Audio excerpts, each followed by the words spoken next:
La Oficina de Inteligencia de Estados Unidos responsabilizó al príncipe heredero de Arabia Saudita, Mohammed bin Salman, del asesinato del periodista Jamal Khashoggi en 2018. Según el informe de la CIA, bin Salman validó la operación en Estambul para capturarlo o matarlo. Riad rechazó las acusaciones. Tenemos análisis en esta emisión. La Cámara de Representantes de Estados Unidos aprobó la madrugada de este sábado el presupuesto de 1,9 billones de dólares promovido por el presidente Joe Biden y destinado a aliviar la crisis económica causada por la pandemia de COVID-19. El proyecto, que representa la primera victoria parlamentaria de Biden, pasará ahora al Senado. Tenemos reporte desde Washington. Y en Nigeria fueron liberadas 42 personas que permanecían en cautiverio tras ser secuestradas hace 10 días en la localidad de Kagara.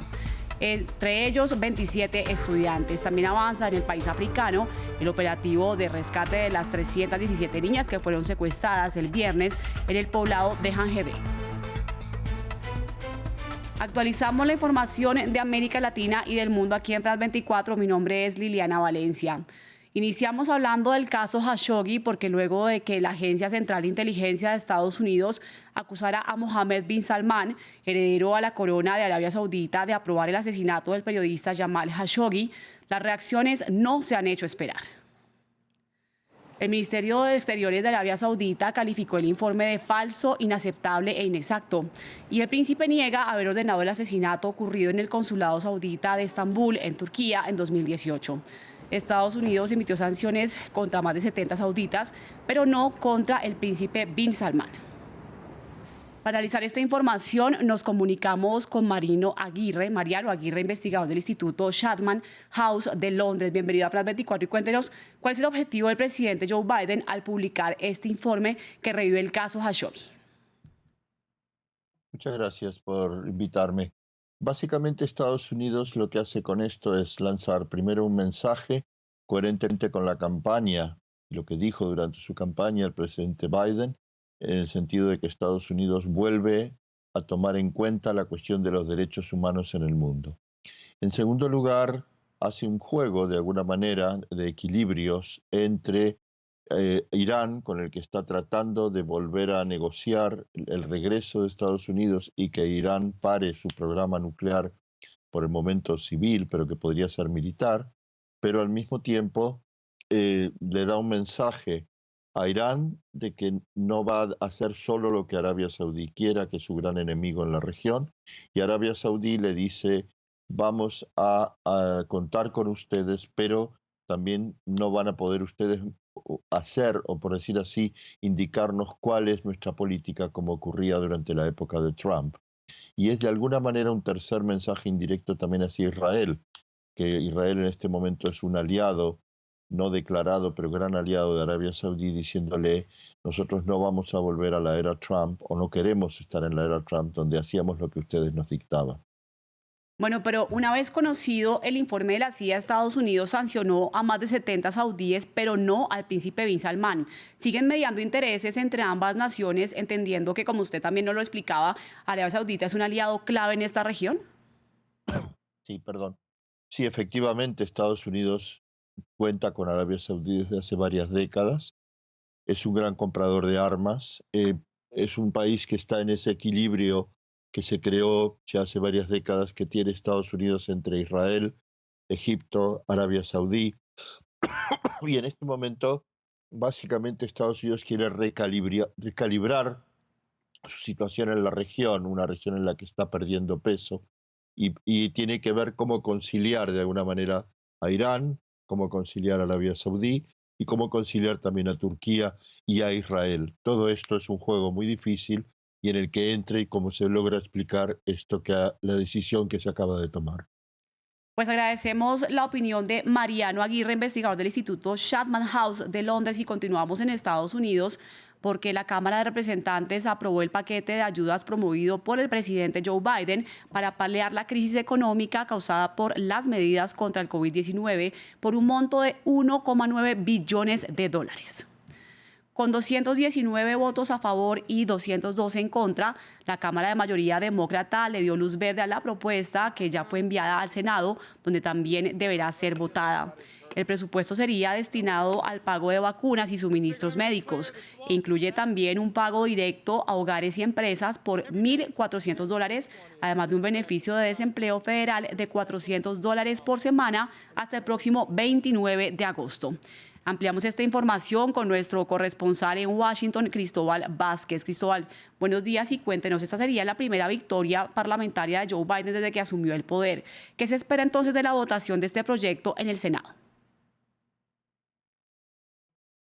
Sí, y es que los demócratas tienen una mayoría marginal tanto en la Cámara de Representantes como en el Senado, y este proyecto entonces ahora pasa al Senado, donde va a necesitar una mayoría simple, 51 votos, porque pasa como una ley de presupuesto de reconciliación, y así los demócratas pues contarían con esos 51 votos teniendo en cuenta el voto de Kamala Harris. Normalmente se necesitan 60 votos para poder aprobar este tipo de iniciativas, pero precisamente como es una ley de reconciliación necesitará 51 solamente.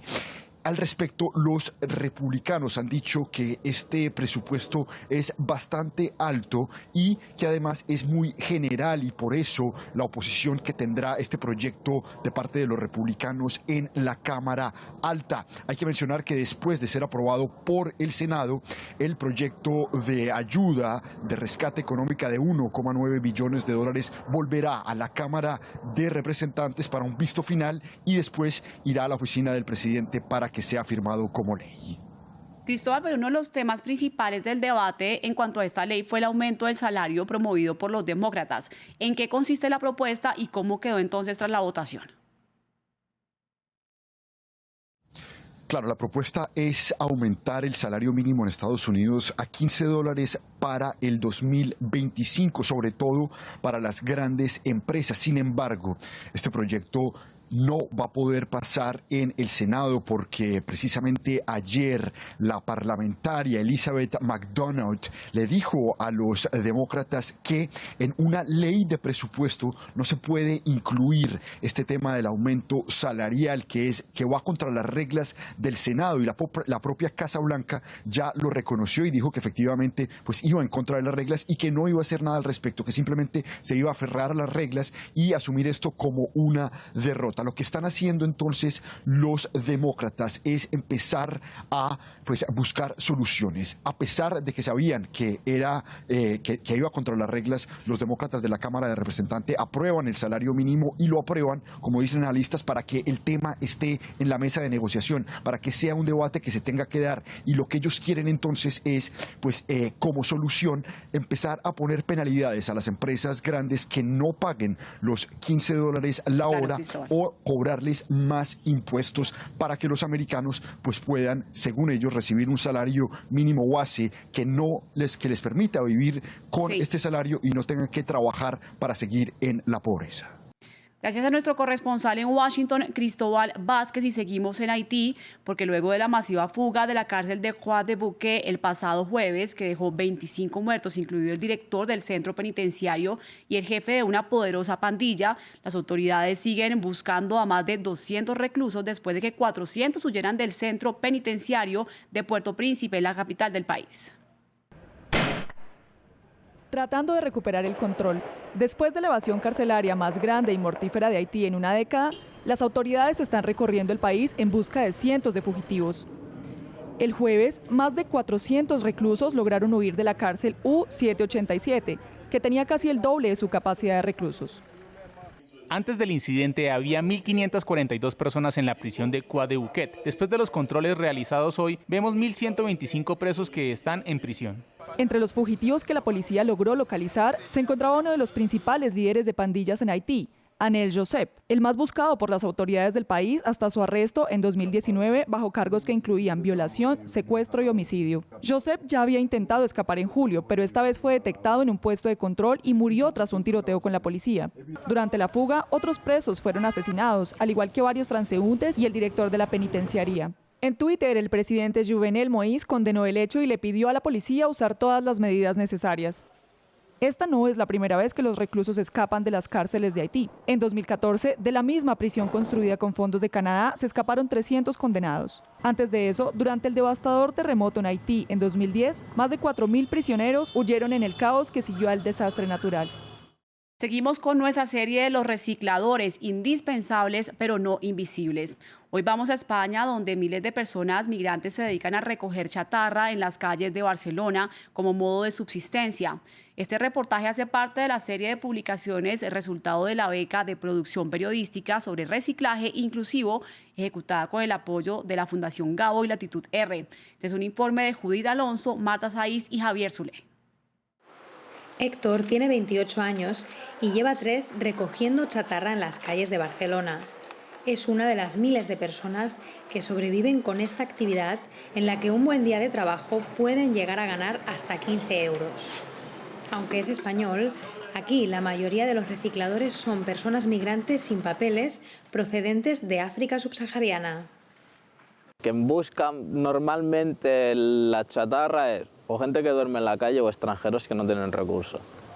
Y desde hace mucho, desde hace 5 años atrás ahora, hay el doble de gente buscando que antes. Héctor vende los materiales a Karim, un senegalés que llegó a España en 2006. Empezó siendo chatarrero y ahora gestiona esta chatarrería donde cada día recibe cerca de 200 recicladores. ¿Sabes lo que es coger una carga de 300 kilos, Campo Nou hasta aquí? ¿Cuántos kilómetros vas a hacer tú? No es duro. En los 365 días tú no paras, no es duro. Encima no puedes ganar algo, puedes decir que oye tengo dinero. No es duro, es muy duro. Este es para sobrevivir. Llego aquí, no tengo papel, no puedo trabajar. Esta población invisible contribuye al sector de reciclaje de metales, que mueve 10.000 millones de euros al año en España. Se estima que aportan casi una tercera parte de la chatarra que se recicla en Cataluña. No obstante, nadie sabe cuántos hay, ni cuál es su contribución a la economía. Están fuera del sistema institucional de reciclaje, pero se consiente su actividad. Dan un servicio a la sociedad de forma gratuita, ¿no? Porque las empresas privadas cobran para recoger, gestionar, transportar y reciclar esos materiales, y los recicladores informales de alguna forma hacen algo parecido, pero no cobran nada del Estado, ¿no? Y claramente hacen un servicio que también es un servicio ambiental. Para Federico de María, una opción sería formalizarlos siguiendo el ejemplo de algunos lugares de América Latina a través de cooperativas. Para Héctor y las miles de personas que sobreviven de la chatarra en la ciudad, sería un paso adelante.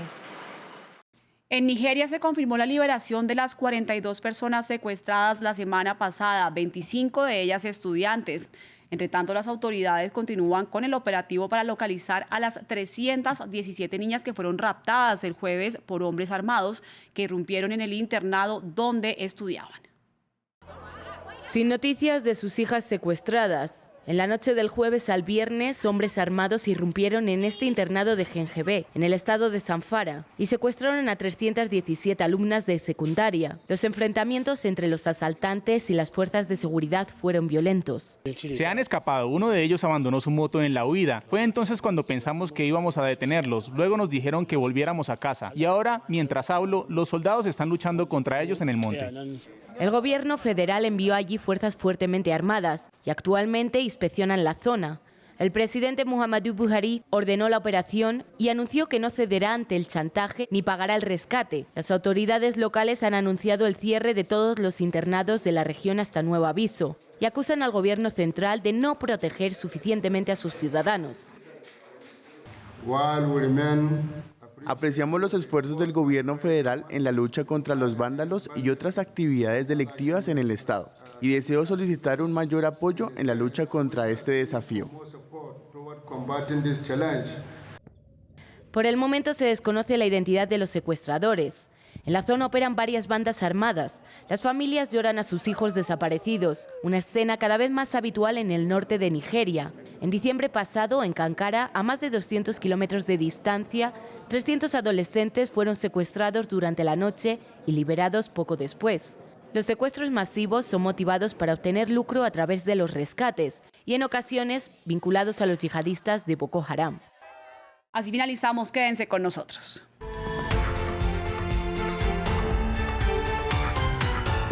RFI